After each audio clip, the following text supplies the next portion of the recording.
গ্রামের এক প্রান্তে ছিল এক পুরনো বনজঙ্গল ঘেরা বাড়ি। গ্রামের লোকজন একে ডাকত শাকচুন্নি মায়ের বাড়ি নামে। দিনের বেলায়ও কেউ ওই পথ মাড়াত না। তাদের বিশ্বাস, বাড়িটার মধ্যে বাস করে এক অশরীরী আত্মা, শাকচুন্নি মা। এই শাকচুন্নি মা নাকি একসময় ছিলেন এক তান্ত্রিক সাধিকা।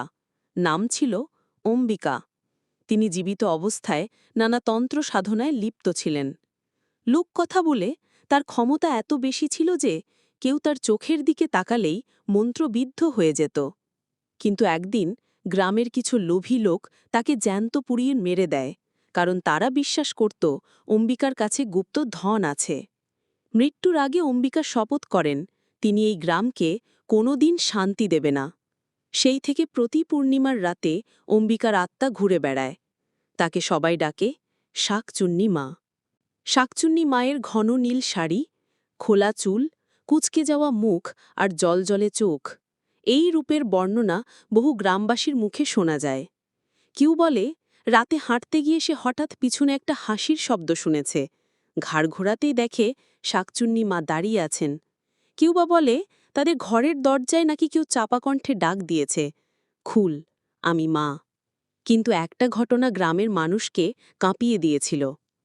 এক রাতে গ্রামের যুবক রতন তার বন্ধুর সাথে সাহস করে গেল ওই বাড়ির ভিতরে। হাসতে হাসতে তারা ঢুকেছিল, কিন্তু ফিরে এসেছিল শুধু রতন। সেও অজ্ঞান অবস্থায়। তার বন্ধুর আর খোঁজ মেলেনি কখনো। রতন পরবর্তীতে মানসিক ভারসাম্য হারিয়ে ফেলে। সে শুধু একটাই কথা বলতো, মা আসছে, চুলে পেঁচিয়ে নিয়ে যাবে। এই ঘটনার পর কেউ আর সাহস করেনি সেই পথ মারাতে। তবে মাঝে মাঝে দেখা যায় কোনো মা তার সন্তানের অসুখ হলে চুপি চুপি শাকচুন্নি মায়ের বাড়ির সামনে একটা লাল শাড়ি, সিঁদুর আর ফল রেখে আসে। এক ধরনের প্রার্থনা, এক ধরনের আতঙ্ক মিশ্রিত শ্রদ্ধা।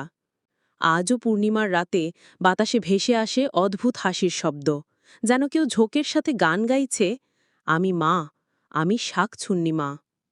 তাই গ্রামের বয়স্করা এখনও বলেন, ভক্তি থাকলে মা রক্ষা করেন, আর অবমাননা করলে তিনি নেন প্রতিশোধ।